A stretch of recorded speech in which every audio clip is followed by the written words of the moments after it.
candidatos. E o que penso, não pode fazer um debate para apresentar os candidatos a presidente da República e apresentar 4, quando na verdade são 9. Aqui algumas emissoras também usam um argumento parecido. Agora, não tem uma lei uma norma da eleição que fala essa questão mesmo da representação parlamentar? É isso que eu estou dizendo, a lei ela assegura a participação de quem tem representação parlamentar e faculta, ela não proíbe a participação, ela faculta a participação dos demais. E seja por falta de regulamentação, seja por interpretação abusiva, as emissoras querem elas decidir se facultam ou não. Isso nós não aceitamos.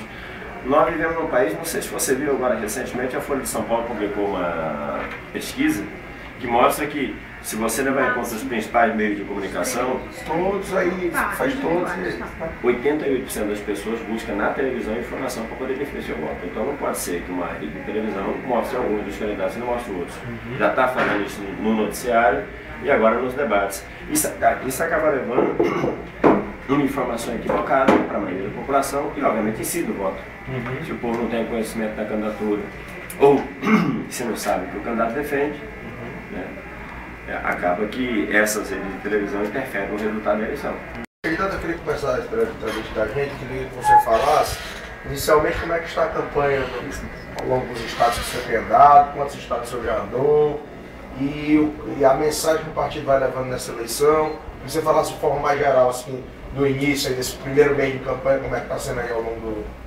Olha, a campanha está bem, eu já passei, creio que por 9 estados, a ideia é até o final da campanha percorrer pelo menos uns 3 estados da federação, capital e algumas das principais cidades desses estados, e a receptividade às nossas propostas, para o debate das ideias que nós estamos defendendo no processo eleitoral, tem sido muito boa até agora. O principal obstáculo que existe até esse momento no processo eleitoral não vem da população, não vem do eleitor, vem das condições para fazer campanha. O sistema eleitoral brasileiro ele é muito desigual, seja pela incidência do poder econômico no financiamento das campanhas. Você veja que a candidatura do Serra está dizendo que vai gastar 180 milhões, a Dilma 157 milhões, Marina 90 milhões. Eu não tenho 90 milhões para gastar no processo eleitoral, nem eles têm. Eles vão recolher esse dinheiro com bancos, com grandes empresas, com empreiteiras, e depois, quando ganham as eleições, governam para esses bancos, essas empreiteiras e essas grandes empresas. Essa é a base da corrupção na política brasileira. Por essa razão, nós não aceitamos financiamento nem de empresários nem de empresas. Vamos fazer uma campanha que a arrecadação que nós fizemos com a nossa militância, com os trabalhadores que tiverem simpatia para as nossas ideias, suportável. Nós devemos gastar 250 a 300 mil reais na campanha. Vai ser muito mais modesta, portanto, do que as campanhas milionárias que eles vão fazer. Isso é um primeiro elemento de desigualdade. E há um outro mais grave, que é o problema da televisão. A ampla maioria do povo busca na televisão informações para definir o seu voto. Não há outra forma de nenhuma candidatura, mesmo essas que vão gastar 200 milhões de reais, chegar ao povo brasileiro, que não seja pela televisão. São 5.500 municípios, centenas de comunidades em cada um desses municípios. É impossível chegar a todas elas, que não pela televisão. E ocorre que o tempo eleitoral gratuito do TSE já é distribuído desigualmente. Serra vai ter 7 minutos, Dilma vai ter 10 minutos, vai ter 50 segundos. E para agravar essa situação, as grandes redes de televisão têm utilizado um critério discricionário, discriminatório, nos noticiários e agora nos debates, apresentando alguns candidatos. Nós devemos ter hoje uma parte importante do povo brasileiro que acha que as eleições para presidente da República no Brasil de outubro tem 3 candidatos. E são 9 registrados no TSE. Então isso não é aceitável. Uma eleição que se pretende democrática não é aceitável. Hoje mesmo vai haver um debate na Band que nós não vamos participar. Nós recorremos ao Tribunal Superior Eleitoral, que não garantiu a nossa participação, nós vamos ao Supremo Tribunal Federal. Mas nós não aceitamos que algumas redes de televisão possam dizer para as pessoas em que elas vão votar ou que elas não vão votar. É um direito meu expor as minhas ideias à população brasileira e é um direito da população conhecer quais são os candidatos e o que pensa cada um dos candidatos. É um direito do povo brasileiro. Então não pode ser que uma rede de televisão, mesmo sendo uma empresa privada, ela funciona só com concessão pública, que ela atue de uma forma a interferir no resultado do processo eleitoral. Então, esses são os obstáculos mais importantes que nós temos neste momento. Agora nós vamos buscar compensá-los. Hoje mesmo nós tivemos aqui uma obra da construção civil, ontem lá em João Pessoa participamos de uma manifestação dos trabalhadores da saúde. Vamos levar diretamente as nossas propostas ao local de trabalho, às escolas, à universidade, fazê-la chegar ao maior número possível de trabalhadores e jovens desse país.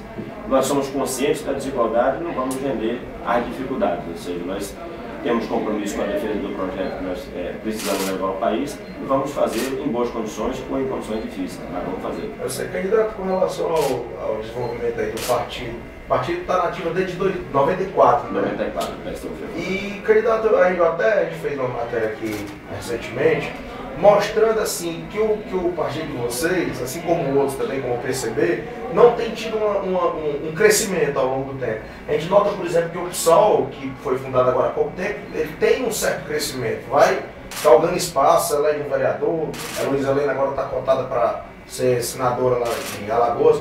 Por que o partido não se desenvolve? O que é que você acha que falta para o PSTU, por exemplo, aumentar sua base sua base eleitoral, vamos dizer assim? O partido, de quando foi fundado até agora, cresceu e cresceu muito. O problema é que o foco do PSTU não é a participação nas eleições, não é a ocupação de espaços institucionais. Nós achamos que é importante e nessa eleição vamos disputar o voto, nós queremos eleger os nossos deputados, mas esse não é o foco prioritário da atuação nossa. O partido atua fundamentalmente no movimento sindical, no movimento popular, na organização dos trabalhadores, dos jovens do país, porque nós achamos que a fonte, nós vamos reunir força para realizar as transformações que são necessárias no país na medida que a gente avança na organização do povo brasileiro. E o partido cresceu bastante nessa área, tem uma representação social minoritária ainda, mas bastante significativa no Brasil hoje. Por que isso não se reflete nas eleições? Aí não é só o PSTU, é o PCB e o PSOL também. O PSOL, quando nasceu, tinha mais deputados do que tem hoje. Ele diminuiu, não cresceu, de lá para cá. Eram deputados eleitos ainda no PT, né? Porque esses partidos que defendem as propostas como nossos partidos defendem, são discriminados no processo eleitoral. Então eu não posso analisar resultantes de votos que o nosso partido, ou o PSOL, ou o PCB tem no processo eleitoral, sem levar em conta que esses partidos não têm espaço na televisão como os outros partidos têm. E não é coincidência que os três candidatos que são mais mostrados no noticiário das televisões, que vão estar nos debates, são candidatos que defendem um modelo econômico que está sintonizado com o interesse econômico do dono da rede de televisão. Então, obviamente, não há uma condição de igual para a disputa nas eleições do país. Nós já discutimos aqui o problema do financiamento privado das campanhas, que obviamente incide no resultado. É por isso que a maior parte do Congresso Nacional e que os governos que nós tivemos anterior no Brasil governam priorizando atender os interesses dos bancos e das grandes empresas, porque são os bancos e as grandes empresas que financiam a campanha deles. E daí 4 anos é outra campanha para financiar. Então, esses dois elementos, o financiamento privado e o espaço diferenciado na televisão, incidem no resultado eleitoral de qualquer partido, incide também no nosso. Agora, o que nós não temos disposição, e aí é verdade, é de abrirmos mão das nossas ideias, né, aceitarmos uma relação promíscua com grandes partidos, ou com poder econômico, ou com redes de televisão, para nós termos mais espaço a eleger deputados. Nós queremos eleger deputados, mas sem abrir mão das nossas ideias. Nós não queremos nos transformar num outro PT, que também nasceu como um partido para representar os trabalhadores, para organizar a luta dos trabalhadores, e ao longo do tempo foi se aliando com os bancos e as grandes empresas para que o Lula chegasse à presidência da República, para depois fazer o governo como esse que ele está fazendo, que mantém essencialmente as mesmas prioridades que o governo anterior executava nas suas políticas econômicas.